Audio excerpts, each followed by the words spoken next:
They took everything I had saved. 10 years of early mornings, double shifts, packed lunches, secondhand furniture, and vacations I kept postponing, disappeared in less than a week.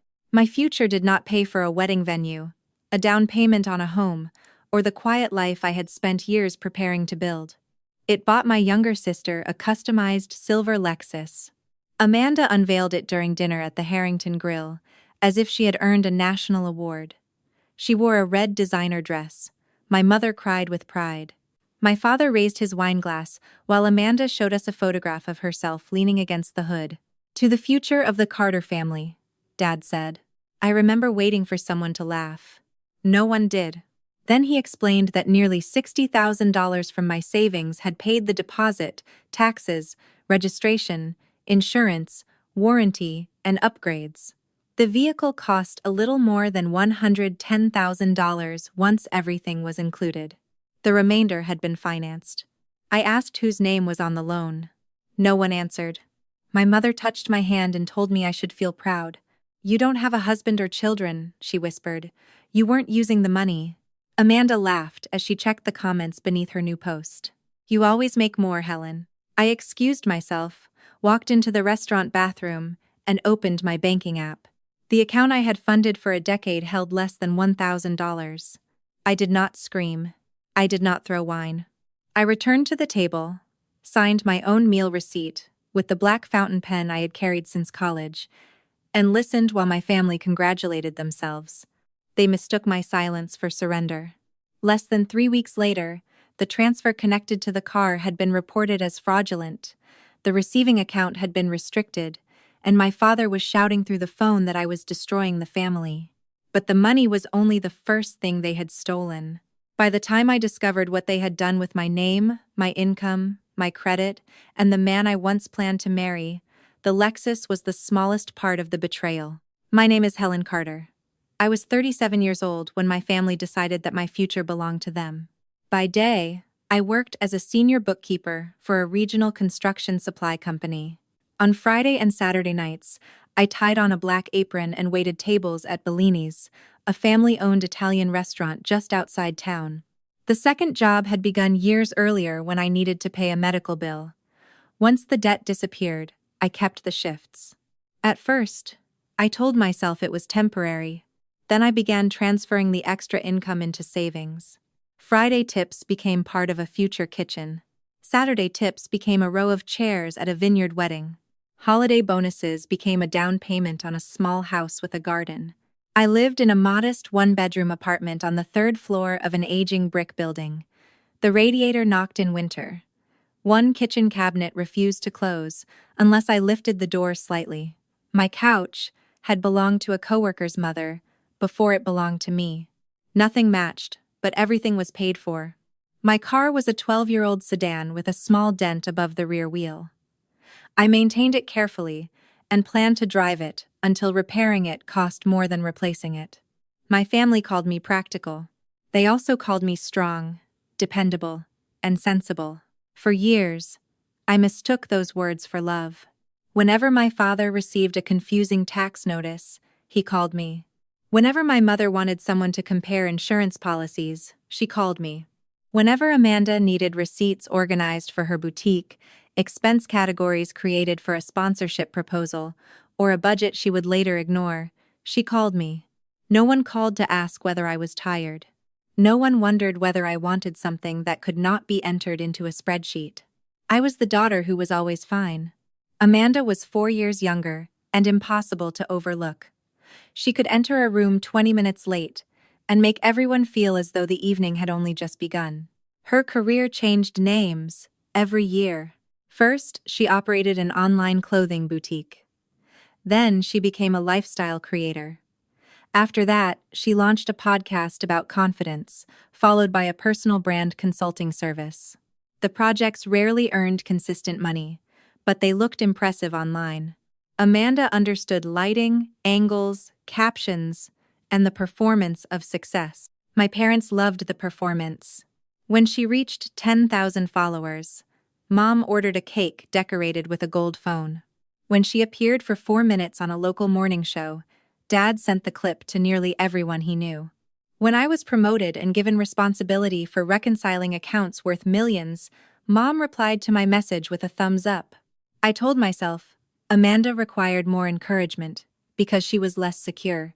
That explanation protected me from a harder truth.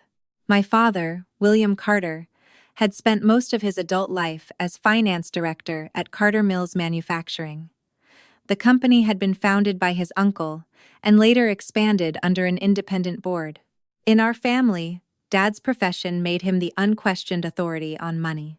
He knew loan structures, tax rules, bank procedures, credit reports, and corporate accounting. He spoke with such certainty that disagreement felt like ignorance. 10 years earlier, during Thanksgiving dinner, he proposed what he called a family future plan. A family that saves together builds together, he said. The idea was simple. I would open a separate savings account for my future wedding and home. Amanda would eventually begin her own. Dad would help me understand the banking paperwork and make sure the funds remained properly organized. The account was opened only in my name. That point mattered later. At the time, I barely noticed it. Every dollar came from my salary, tips, bonuses, and tax refunds. My parents never deposited money. Amanda never deposited money. During the first 2 years, I signed a limited bank authorization, allowing Dad to deliver deposits and discuss routine account questions when I was unavailable. He could not withdraw money, transfer funds, change my mailing address, apply for credit, or sign documents for me. The authorization expired automatically after 2 years. Dad knew that. I knew it. Because he was my father, I never asked the bank to destroy the old copy. I also never retrieved the folders stored in the locked cabinet in my parents' study. Those folders contained tax returns, copies of identification, old pay stubs, signature samples, and documents I had sent Mom whenever she claimed Dad was updating the family's emergency records. At the time, none of that felt dangerous. Every month, I transferred between $500 and $700 into the account. In good months, I sent more. When I received bonuses, I deposited most of them. Over 10 years, my total contributions reached approximately $108,000. I believed nearly all of it remained there. I was wrong. The withdrawals had begun 3 years before the Lexus. They were small enough that I missed them, and carefully timed so that my continuing deposits disguised the losses. My parents had many reasons for never contributing. The mortgage needed attention. Amanda had student loans. The roof had leaked. Dad's company had reduced bonuses. Mom needed dental work.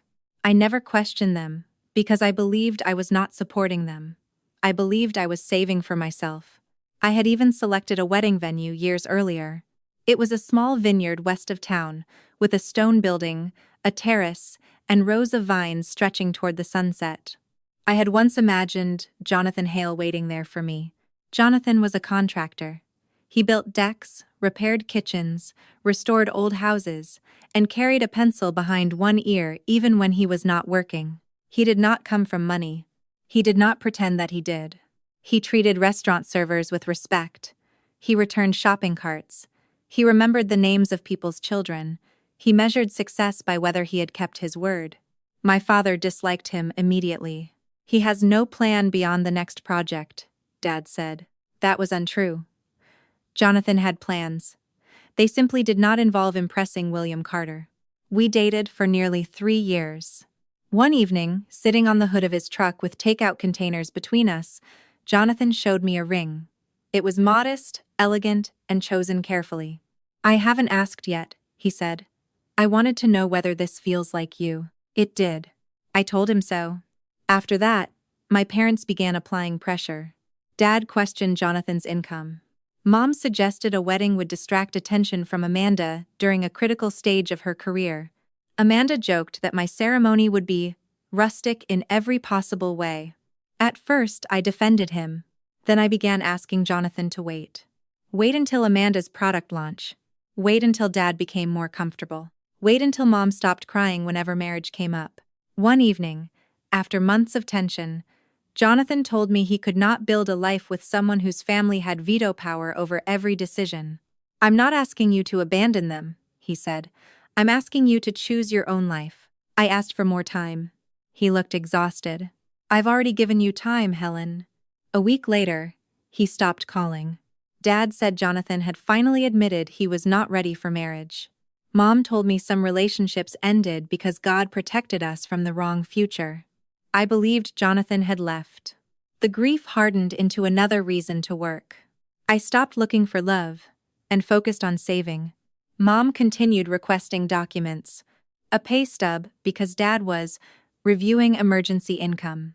A copy of my driver's license for insurance records. Part of a tax return because the family accountant supposedly needed to update contact information.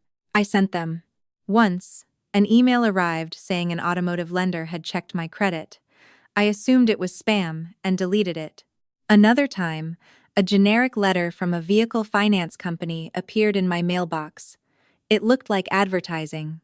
I did not know that the mailing address connected to my savings account had already been changed to my parents' home, using a form bearing a false signature. The night before the Harrington Grill dinner, Mom called and asked me to wear something nice. Amanda has wonderful news, she said. I asked whether my sister had finally signed the large media contract she had been discussing. Mom paused. Something even better. At that point, I still believed the greatest thing my family had taken from me was the courage to marry Jonathan. I had no idea. They were using the documents I trusted them to keep. The Harrington Grill was the kind of restaurant my parents chose when they wanted to feel important. Heavy curtains framed the windows. Crystal fixtures hung above polished tables. The staff knew Dad because he often entertained company clients there. I arrived 10 minutes early. Amanda was already posing for photographs. She wore a red dress, gold earrings, and the expression of a woman who believed the evening existed to celebrate her. Mom adjusted Amanda's hair while Dad poured wine. There she is, he said when he saw me. Our hardworking girl. I took the chair at the far end of the table. Dinner began with Amanda describing the future of her brand. She wanted to move away from small collaborations and attract luxury clients. She planned to attend exclusive events, create high-end content, and present herself as a serious media personality. Dad nodded, as though she were delivering a quarterly strategy report. A brand must communicate its value before the owner enters the room, he said. Mom looked impressed. I ate my salad. After the main course, Amanda lifted her phone. I almost forgot, she said. You haven't met my new baby. The photograph filled the screen. She stood beside a silver Lexus SUV, with one hand on the hood and the other holding a champagne flute. A white bow stretched across the windshield. Mom clapped. Dad raised his glass. To Amanda, he said. A woman's image should reflect her worth. Amanda turned the phone toward me. I'll let you ride in it, Helen. Maybe it will inspire you to replace that little sedan. I looked at Dad. How did she pay for that? The atmosphere changed. Mom's smile tightened. Amanda lowered her phone. Dad leaned back and sipped his wine. That is not the right question. It is the only one I asked. He sighed. We used part of the family future fund. For a few seconds, I did not understand. What fund? The account you've been building. My hand stopped around my water glass. You used my savings? Your savings were created for important family milestones. My wedding and home. Those were examples, not limitations. No, Dad. Those were the purpose. He spoke slowly, as if correcting a child. Amanda has an opportunity now. Timing has value. A car is not a family milestone. It is not merely a car. It is an asset connected to her brand. Amanda nodded. Luxury clients expect consistency. I asked how much they had taken. Dad answered calmly. The vehicle cost a little over $110,000 after the premium package, extended warranty, taxes, registration, and insurance. Nearly $60,000 came from the account. My stomach tightened. And the rest? Financing. Who's financing? Amanda reached for her wine. Dad ignored the question. There were also existing family expenses connected to Amanda's development. How much? Do not reduce everything to numbers. You took money from an account in my name. Numbers are exactly what this is about. Mom reached across the table. Helen, please don't spoil the evening. I pulled my hand away. How much is left? No one answered. That silence told me more than a statement could have. I stood. I need the restroom. The bathroom was too bright. I locked myself inside a stall, opened my banking app, and entered the password twice because my fingers were shaking. The balance was $872. For 10 years, I had watched that number rise. Now it looked like mockery. I opened the transaction history. A large payment had gone to the dealership. Another had gone to Meridian Events. Several older withdrawals carried vague descriptions. My knees weakened. I sat down and pressed my palms against my eyes. I wanted to cry. Instead, I began taking screenshots. When I returned to the table, dessert had arrived. Amanda was reading comments beneath the car photograph. Mom asked whether the dealership had provided custom floor mats. Dad looked at me. Have you calmed down? No. Then try to think rationally. The waiter placed the receipt near me. Dad had ordered expensive wine. Amanda had chosen the costliest entree. Mom had added dessert for everyone. I calculated my portion and signed only for that amount, using the black fountain pen I always carried. Dad watched me. That pen again? He said. You've used black ink since college. You make every receipt look like a legal document. The comment settled somewhere in my mind. I want every paper connected to the vehicle, I said. Purchase agreement, financing documents, title application, insurance records, and proof of payment. Amanda laughed nervously. Why would you need those? My money paid for it. Dad placed his napkin on the table. This reaction is why we did not discuss it beforehand. Whose name is on the loan? The financing was approved. That is not an answer. The application was strong. What application? Amanda stared at her phone. Mom lifted her water glass too quickly and knocked her spoon against the plate. I looked at her. Did you give them my financial documents? Mom's face shifted for less than a second. Then she forced a smile. Don't be dramatic. Amanda spoke before Dad could stop her. The bank approved everything quickly because the borrower had excellent credit. The borrower. Not buyer. Not applicant. Borrower. I looked directly at her. Who was the borrower? Dad struck the table with his palm. Enough. The sound was not loud, but nearby guests turned. He lowered his voice. You should be proud to help your sister. You have no immediate use for the money. Mom nodded. You don't have a husband or children, sweetheart. You can rebuild. Amanda shrugged. You always make more. I studied the three of them. They genuinely believed I should accept their decision. They did not see theft. They saw a resource being transferred from the daughter who could endure without it to the daughter whose dreams they considered urgent. I stood. I will give you one chance to send me the documents. Dad smiled coldly. And if I refuse, I'll get them another way. Amanda rolled her eyes. You're acting like a stranger. I picked up my purse. A stranger would have needed permission. I left alone.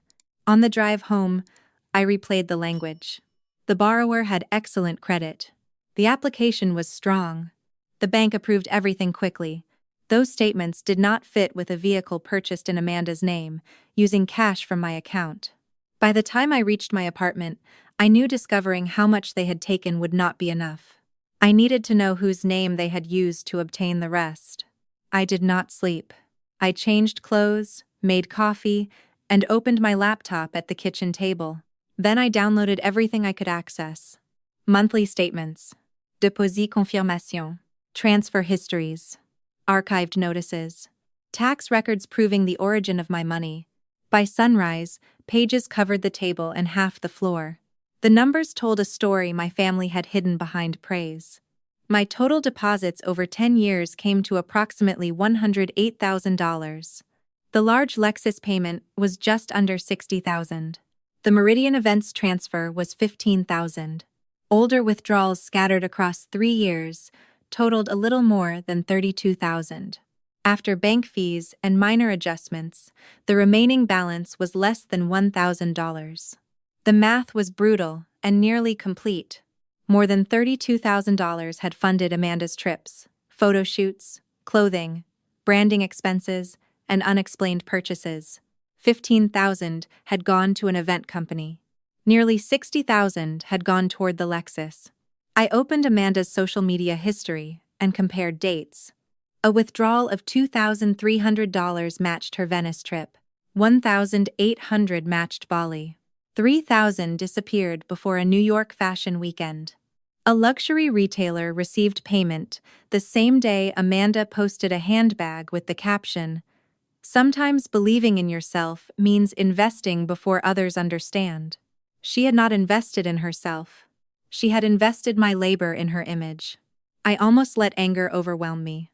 Then I remembered what I did for a living. I stopped reacting and started documenting. I created a spreadsheet. Date. Amount. Recipient. Related social media post. Possible witness. Supporting document.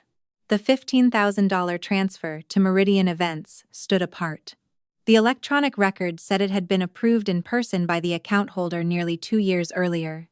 I had not visited the bank that day. My work calendar showed a full office shift. Bellini's schedule showed that I had worked dinner service afterward. When I searched Meridian Events, I found an old announcement from Amanda. She had planned a charity gala called Bright Futures, intended to establish her as a philanthropist and media host. The event had been postponed. The announcement appeared less than a week after the transfer. I called the bank. The first representative tried to explain that the transaction was old. I insisted on speaking to the fraud department. After verifying my identity, the investigator reviewed the account. Several notices were mailed to the address on file, she said. My apartment? She read my parents' address. He felt cold.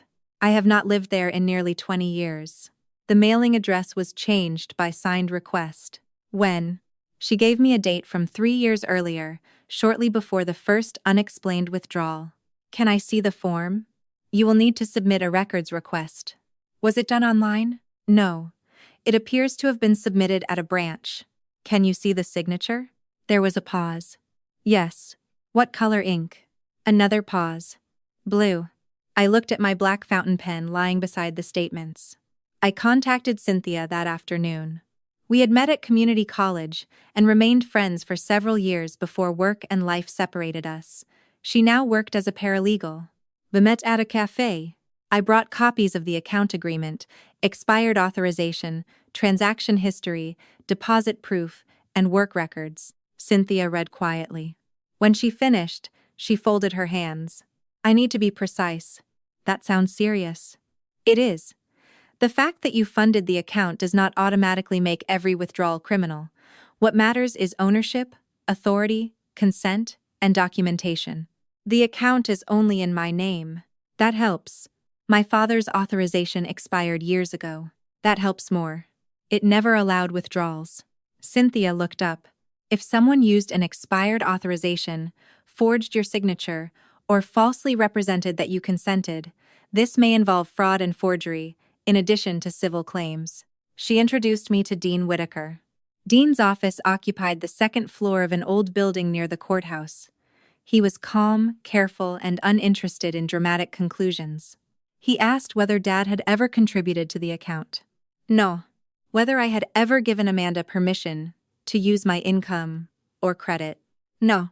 Whether I had approved the address change. No. Whether I knew about the vehicle before dinner. No. Dean reviewed the old authorization. This allowed routine communication and deposits only, he said. It expired 8 years ago. He had me sign formal requests for records. I used my black pen. He noticed. You always sign in black? Always. Do you have older samples? Hundreds. The bank produced the address change form and the $15,000 transfer authorization several days later. Dean placed them beneath a lamp. My name appeared at the bottom of both. The letters were similar enough to deceive a stranger. But the capital H leaned too sharply. The final N curved upward. And the ink was blue. Dean placed authentic signatures beside them. They are not the same, he said. I barely heard him. The false writing looked familiar. Not because it resembled mine. Because it resembled the handwriting inside every birthday card my father had given me. Dean arranged for a handwriting expert to conduct a preliminary review.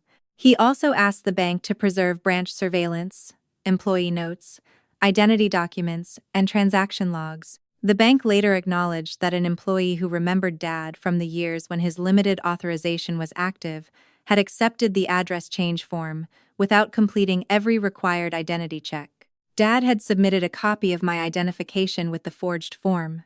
The employee recognized him, saw the old authorization in the system, and failed to confirm that it had expired. That procedural failure would matter later. At that moment, all I could see was my name written by someone else. My father had not merely spent my money. He had pretended to be me. Dean would not let me move faster than the evidence. The handwriting expert concluded that the signatures were inconsistent with mine and contained characteristics similar to Dad's known writing. My work records proved I had been elsewhere on the day of the transfer. The bank's internal notes showed an employee had relied partly on familiarity with Dad and an outdated authorization. The mailing address had been changed just before the unexplained withdrawals began. The pattern was no longer a misunderstanding. Dad had redirected notices to his house. He had divided many withdrawals into smaller amounts. He had allowed my continuing deposits to hide the losses. He had counted on the fact that I checked balances more often than individual transactions. Most of all, he had counted on my trust. Dean asked what I wanted. We sat across from each other in his office. The forged documents lay between us. What are the choices? I asked. We can send formal demands, notify the bank and lender, preserve evidence, file civil claims, and report suspected identity fraud to law enforcement. Could my father go to prison? It is possible, but that would not be your decision. Investigators decide whether to refer charges. Prosecutors decide whether to file them. A court decides guilt and punishment. I thought of Dad teaching me to balance a checkbook. I thought of him waiting outside my first job interview. Then I looked at my name in blue ink. What happens if I do nothing? They keep the benefit of the transactions. Your credit may suffer. They may use your information again, and they learn that your relationship protects them from consequences. Move forward. Dean sent notices to the bank, the dealership, the automobile finance company, and Meridian Events. The bank restricted the specific account that had received and distributed disputed funds. It did not freeze every account my parents owned. Dean explained that broader asset restrictions would require stronger evidence and likely a court order showing a risk that they would hide or transfer property. The automobile lender placed the account under review. Meridian Events confirmed that the $15,000 payment had been used as a deposit for Amanda's postponed gala. Then Dad called. What have you done? I reported unauthorized transactions. You reported your own father. I reported someone who signed my name. Silence. Note choc. Calculation. You gave me authority, he said. It expired. You knew I managed the account. You could make deposits.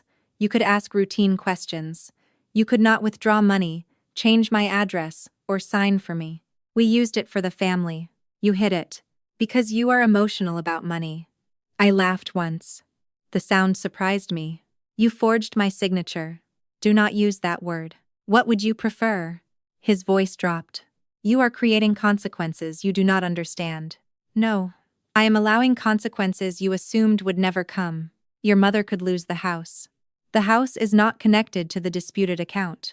You are calling me a criminal. I am describing what the evidence shows. A daughter does not do this to her father. A father does not sign his daughter's name. I ended the call. My hands shook afterward. I did not call back. Mom left a voicemail asking me to stop before the family was destroyed.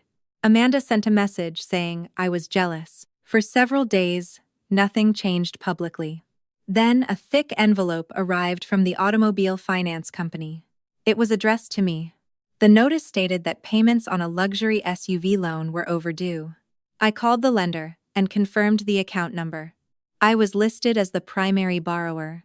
The application used my salary, employer, address, social security number, and an electronic signature bearing my name. Amanda was listed as the authorized driver. The vehicle cost a little more than $110,000. My savings had covered almost $60,000 in initial costs. A loan of slightly more than $50,000 had been opened under my identity for the rest. My father had stolen my money. My sister had borrowed the remainder of the car using my future. I checked my credit report the same day. The loan was there. So was a hard inquiry from months earlier. 2 payments were delinquent. I had spent my adult life protecting my credit. I paid bills early, avoided unnecessary debt, and maintained an emergency fund even when money was tight. Now, a vehicle I had never driven threatened to damage the record I had built over decades. Dean guided me through the process. I filed an identity theft report. I froze my credit. I added fraud alerts. I disputed the account with the lender and credit bureaus. I sent copies of identification, work records, bank statements, and evidence showing that I had not signed the loan. The lender suspended direct collection activity against me while the investigation continued. The debt did not disappear immediately. Justice arrived through certified mail, reference numbers, recorded calls, affidavits, and patience. The purchase file revealed that the loan application contained information only someone close to me could access. My income, my tax records, my driver's license, my employment details, security answers connected to my childhood. One pay stub was the same document Mom had requested months earlier because Dad was supposedly updating emergency records. I called her. "Did you give Dad my pay stub?" He said the bank needed it. "What bank?" "I don't remember." "You sent my tax information too." He said it was routine. "Did you ask why?" Silence. "Mom? I trusted your father." "So did I." She began crying. "I never wanted this. You wanted Amanda to have the car. That is not the same. It is the same car." Before she hung up, I heard Dad's voice in the background asking who she was speaking to. Mom ended the call without saying goodbye. That moment stayed with me. Her fear did not excuse her choices. But it showed me that the family story was not as unified as it appeared. Amanda called that evening. "You need to tell the lender this was a misunderstanding." "It was not. You knew the car was for my business. I learned after you bought it. You were always going to help." "No. You have supported me before. Supporting you is not permission to use my identity." She softened her voice. "Helen, listen. I was going to refinance once my income improved. You missed 2 payments. I had temporary cash flow problems. Did you know I was the borrower?" She hesitated. "It was supposed to be short-term. How do you temporarily steal someone's credit?" "Stop calling it stealing. You sound like Dad." Amanda began crying. "If this becomes public, I will lose everything. You were willing to risk everything I had. That is different. You have stability." There it was. Amanda's true belief. In her mind, my stability made me available for risk. She thought future success would transform unauthorized money into a wise investment after the fact. Permission was a technicality. Results would justify the method. "I was going to make enough to pay you back," she said. "Once the brand grew, everyone would benefit. An investment requires consent. You would have said no." "Yes. That is why Dad handled it." She stopped speaking. I wrote the sentence down. The dealership records later showed that the loan application had been submitted from an email address associated with Amanda's business. Dad had called the finance manager and said I fully supported the transaction but could not attend because of work. A copy of my driver's license and pay stub accompanied the application. The finance manager relied on those documents and Dad's representation. Still, one question remained. Who had assembled the file? Dad had the knowledge. Amanda had the motive. Mom had provided documents. Each blamed the others. Meanwhile, Amanda announced that her postponed Bright Futures Gala would finally take place. She claimed the event would support women returning to the workforce. The gala was scheduled for 3 weeks later. She presented it as proof that she was moving beyond controversy and using her platform for good. The old Meridian deposit made the event possible. Vendor credits, ticket sales, and new sponsors would cover the rest. A few days after the announcement, a formal letter arrived from an attorney representing Amanda. The letter warned me against making false and defamatory statements about her business. Dad called minutes later. "You will not sabotage that gala." "I have not said anything publicly." "You commented under her photograph." "I said I hoped she valued what I lost." "You implied wrongdoing." There was wrongdoing. You are trying to destroy her because you never had the courage to build anything of your own. That sentence hurt more than I expected. Not because it was true, because he knew exactly where to aim. Before I could respond, he continued. Amanda wants you at the gala. I almost laughed. Why? To show unity. What does unity look like? You stand beside your sister. You confirm that the family supported her voluntarily. Then we resolve the financial details privately. He was asking me to legitimize the lie. No, Helen. No. You may regret refusing. I have regretted saying yes for years. I ended the call. 2 days later, Marissa Cole contacted Cynthia. Marissa had worked for Meridian Events when Amanda first planned the gala. She still possessed old emails because of a later payment dispute. She agreed to meet in Dean's office. Marissa explained that Amanda had never personally funded the deposit. Dad had called Meridian repeatedly and said the money came from a family reserve that I had authorized. Marissa produced an email. Helen has approved use of the family reserve. Please direct future documentation to my address because she travels frequently for work. I rarely traveled. Another email from Amanda asked that invoices list Helen Carter Family Fund as the sponsor. No such entity existed. It was language designed to make my personal account sound communal. The gala was no longer only a public relations event. It was a stage built partly with a forged transaction. Amanda wanted me standing beneath its lights to certify the story. I refused.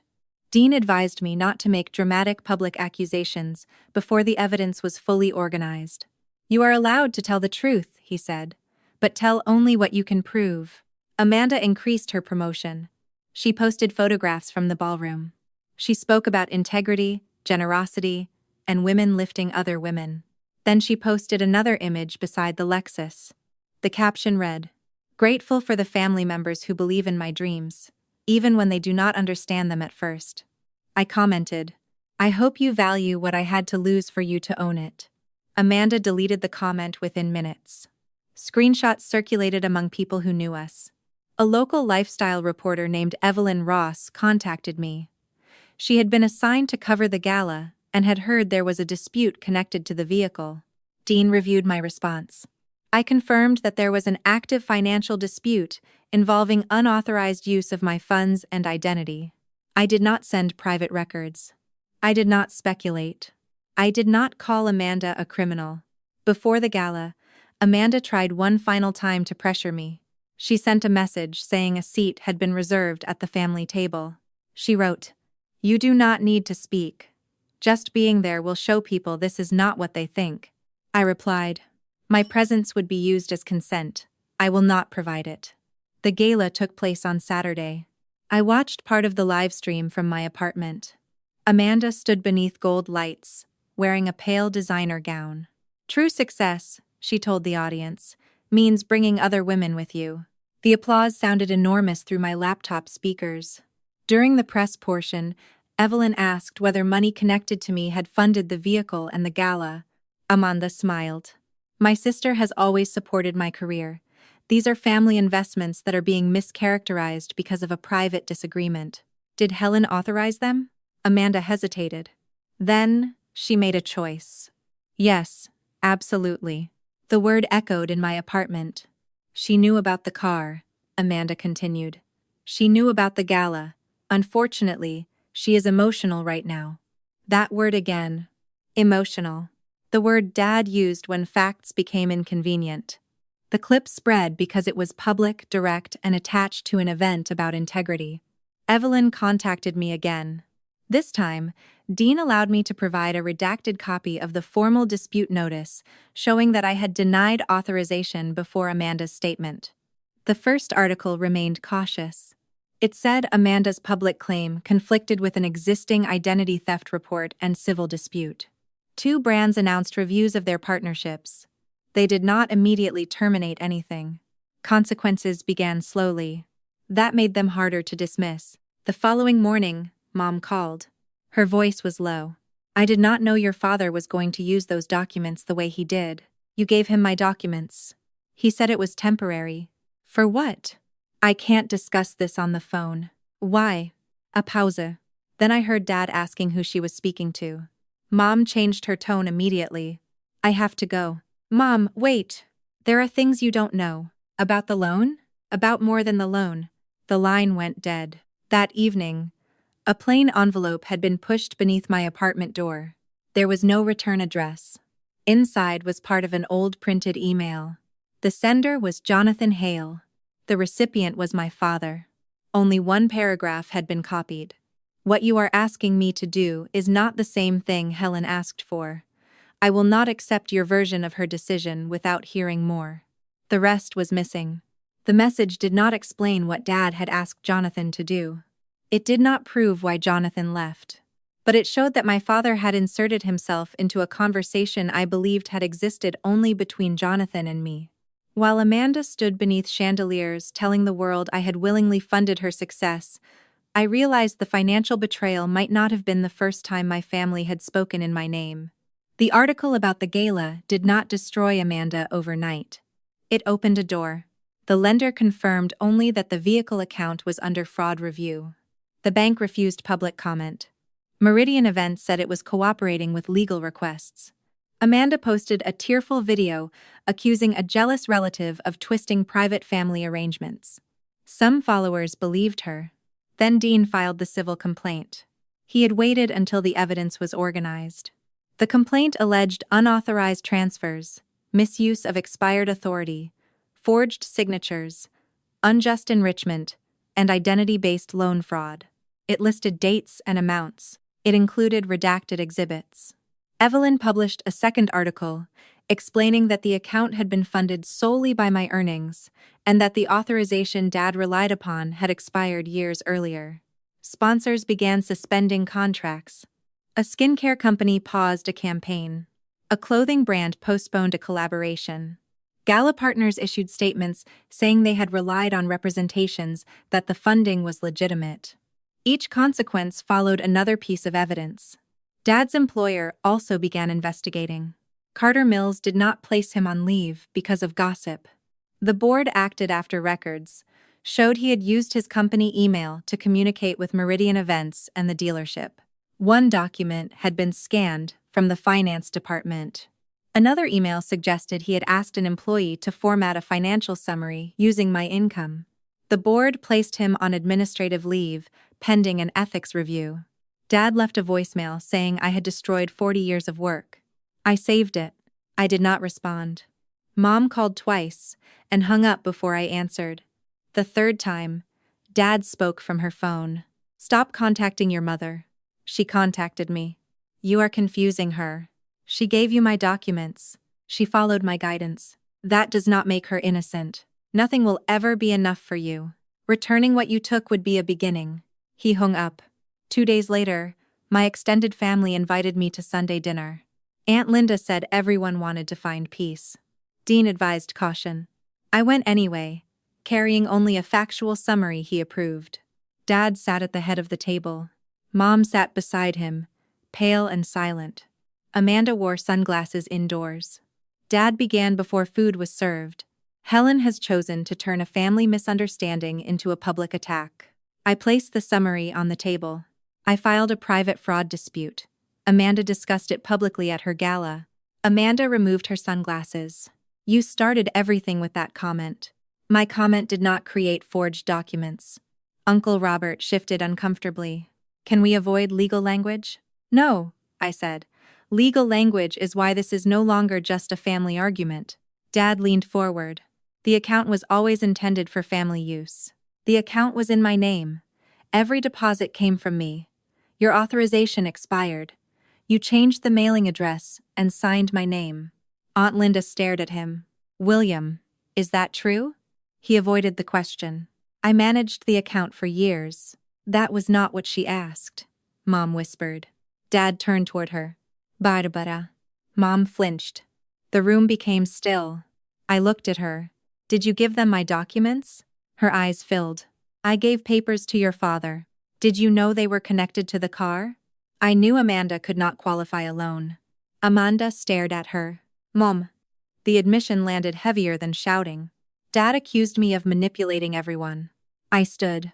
I am not asking anyone to choose sides. I am asking you to stop calling theft a family decision. I left before dinner was served. 2 hours later, Mom called from an unfamiliar number. I need to meet you alone. Why are you calling from another phone? Your father monitors our phone account. When? Tomorrow morning. Where? She named a diner outside town. What do you want? To give you something. What? A box. What is in it? Documents. Copies of emails. Things I should have given you years ago. I thought about the partial message from Jonathan. Does it include him? Mom began crying. Yes. The next morning, she sat in a corner booth carrying a gray storage box. She looked older than she had a month earlier. She did not open the box. Instead, she placed both hands on the lid. Your father is preparing to blame Amanda, she said. He says she completed the application and that he believed everything was authorized. Do you believe him? No. Why are you helping me now? Her answer took a long time. Because I found emails where he planned to say I knew everything. Because I am afraid. Because I am ashamed. And because I have spent years telling myself that staying quiet kept the family together. It kept me available for them to use. Yes. The word came out barely audible. Did you know about the loan? I knew your income was being used to strengthen the application. That means you knew. I told myself Amanda would refinance before you were harmed. You believed the same thing she did. Yes. Mom slid the box toward me. I am not asking you to forgive me. Good. On top lay copies of financial papers. Beneath them was a sealed envelope, yellowed with age. My name was written across the front in Jonathan's handwriting. I reached for it. Mom covered it with her hand. If you open that, you will know something you cannot unknow. I looked at her. That has been true since the night of the Lexus. She removed her hand. I did not open the envelope at the diner. I took the box directly to Dean.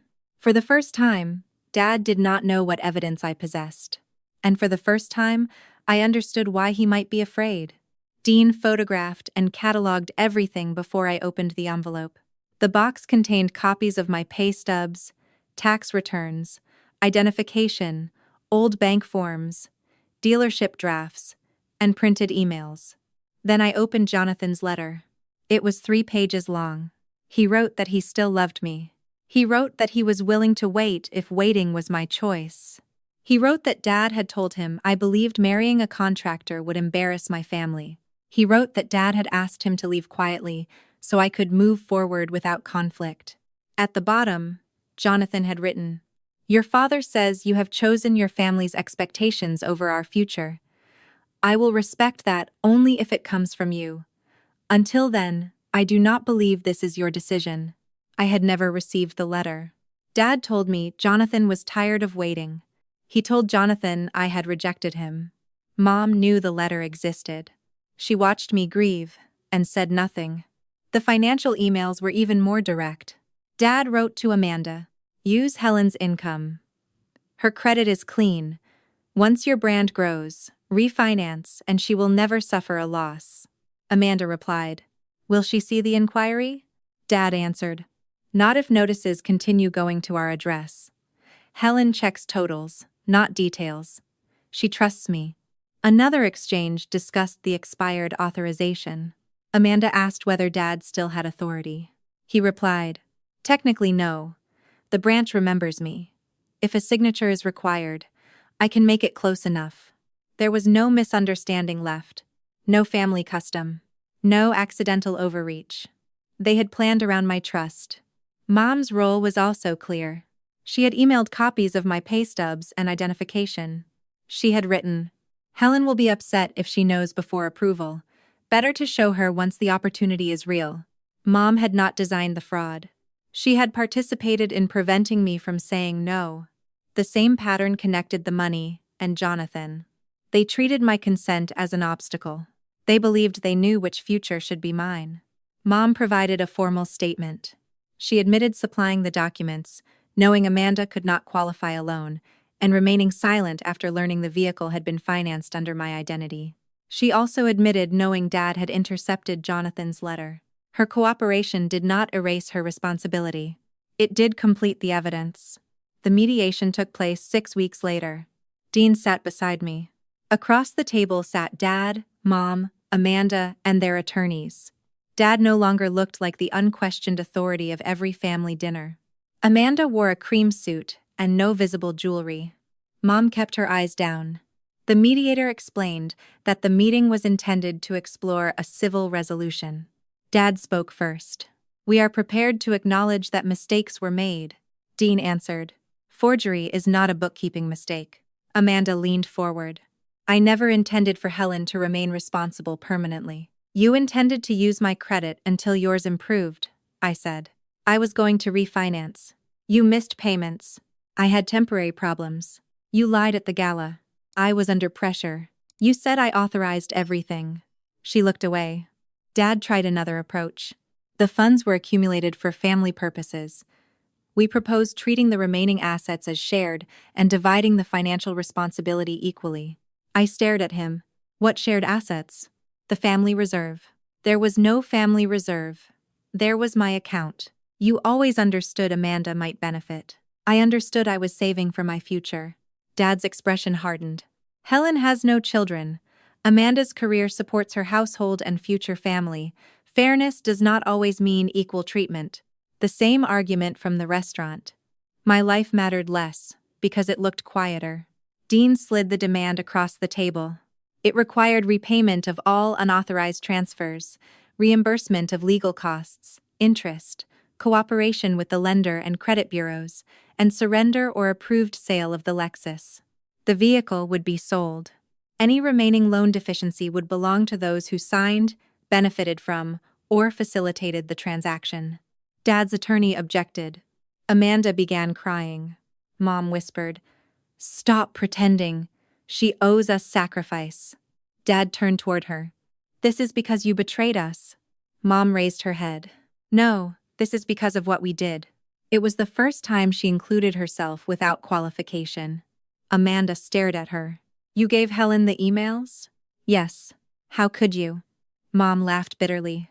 "The same way you could use your sister's identity." The alliance collapsed. Dad blamed Amanda for demanding the car. Amanda blamed Dad for designing the paperwork. Mom admitted providing records but accused Dad of hiding the full plan. "Dean, let them speak." Every contradiction strengthened the truth. During a break, Mom approached me in the hallway. "I am sorry about Jonathan. You were sorry after keeping the letter for years. I was afraid of your father.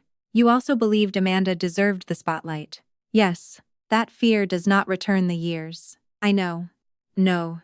You are beginning to know." When mediation resumed, their lawyers proposed a structured settlement. Dad and Mom would liquidate an investment account and refinance part of their home equity. Amanda would surrender the Lexus and direct a portion of future earnings toward restitution. They would pay my legal expenses. They would cooperate with the lender and credit bureaus. The civil agreement would not prevent the criminal investigation from continuing. Dad resisted. Then Dean placed the emails on the table. "Use Helen's income. She trusts me." "Technically, no. I can make the signature close enough." Dad read his own words. For the first time in my life, he had nothing to say. The agreement was not signed that day. The final language took several more weeks. But the question had changed. They were no longer asking whether I could prove what happened. They were calculating what it would cost to avoid a public trial. As I left the building, Jonathan's letter rested in my bag. Money could be repaid. Credit could be repaired. A car could be surrendered. There was no financial formula for years of choices taken away. The deepest betrayal was not that they stole my savings. It was that they trained me to believe my own life could always be postponed for someone they considered more important. 9 months after the dinner at Harrington Grill, the automobile lender formally concluded that I had not authorized the Lexus loan. The account was removed from my credit reports. The missed payments disappeared. Collection activity stopped. The Lexus was surrendered and sold with the lender's approval. The sale did not cover the full balance, but the remaining deficiency became part of Amanda's and my parents' settlement obligations. The bank completed an internal investigation. It found that branch staff had accepted a forged address change form, relied improperly on Dad's expired authorization, and failed to complete required identity verification on the large transfer. Because those procedural failures contributed to the loss, the bank agreed to reimburse the portion of the disputed funds directly connected to its mistakes. The remaining losses were addressed through the civil settlement. Dad and Mom refinanced part of their home equity and liquidated an investment account. Amanda signed an agreement directing a fixed percentage of future income toward repayment. I did not receive every dollar immediately. I received something better than a dramatic promise. I received an enforceable payment schedule, interest, legal expenses, and formal responsibility assigned to the people who caused the harm. The criminal investigation continued separately. Several months later, Dad accepted a plea agreement involving a fraud-related charge and an attempted forgery count. He received probation, mandatory restitution, community service, and restrictions that effectively ended any future work in financial management. Amanda entered a diversion agreement connected to false loan documents. She avoided jail, but only by admitting her role, completing financial ethics requirements, cooperating with the lender, and remaining responsible for repayment. Mom was not criminally charged after providing evidence and cooperating, but she remained civilly responsible for the documents she supplied and the benefits she accepted. Dad's employer completed its own investigation and terminated him for misuse of company systems, dishonest communications, and improper handling of private financial information. The company did not punish him merely because of family scandal. It concluded that a finance director who used corporate resources to support personal deception could no longer be trusted. Amanda's career did not disappear in a single morning. It eroded as facts became public. Brands ended partnerships after the lender's findings, and settlement contradicted her statement at the gala. Sponsors distanced themselves. She posted apologies that spoke about pressure, mistakes, and misunderstanding. She never fully said that she had used my identity because she believed her future mattered more than my consent. Some followers remained. Most left. Mom moved into a smaller apartment after separating from Dad. She called occasionally. I answered only when I felt ready. She wanted cooperation to become forgiveness. I told her that telling the truth after exposure was still better than continuing to lie, but it did not erase the years before it. Our relationship became limited, cautious, and honest in ways it had never been before. Dad sent one letter. He wrote that he had always believed he was protecting the family's future. I returned it unopened. Amanda sent messages on birthdays and holidays. I did not block her. I also did not respond. Silence was no longer something they could use as consent. Now it belonged to me. I stopped working every weekend at Bellini's. The first Friday night I stayed home. I did not know what to do with myself. I ordered dinner from the restaurant, where I had spent years serving other people. I ate on my old couch and watched a movie without checking a spreadsheet. A month later, I replaced the couch. Not with something extravagant. With something comfortable. I opened a new savings account at a different bank. No family access. No shared address. No emergency documents stored in someone else's cabinet. I named the account Freedom. The money I recovered became the beginning of a down payment on a small townhouse with 2 bedrooms and a narrow garden. One bedroom became my office. The other remained empty. For the first time, empty space did not feel like evidence that my life had failed. It felt like a choice I had not made yet. I eventually contacted Jonathan. I did not call expecting romance. I called because he deserved the truth, and so did I. We met at a quiet coffee shop. Time had changed both of us. I gave him the letter. He read it slowly. I thought you chose them, he said. I thought you chose to leave. We sat with that loss. There was no immediate reunion. No promise that the years could be restored. We agreed to speak again. Whatever came next would be decided by the 2 people involved, not by my father, my mother, my sister, or the version of me they had trained to obey. For years, my family called me the Rock. I believed they respected my strength.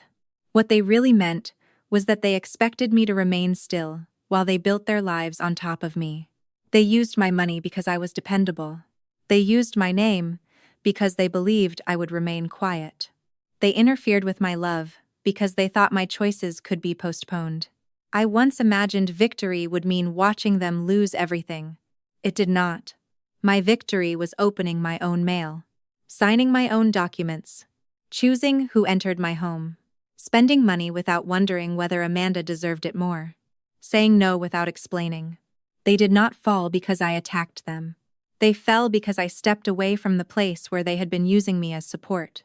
And once I moved, the structure they had built on my silence could no longer stand.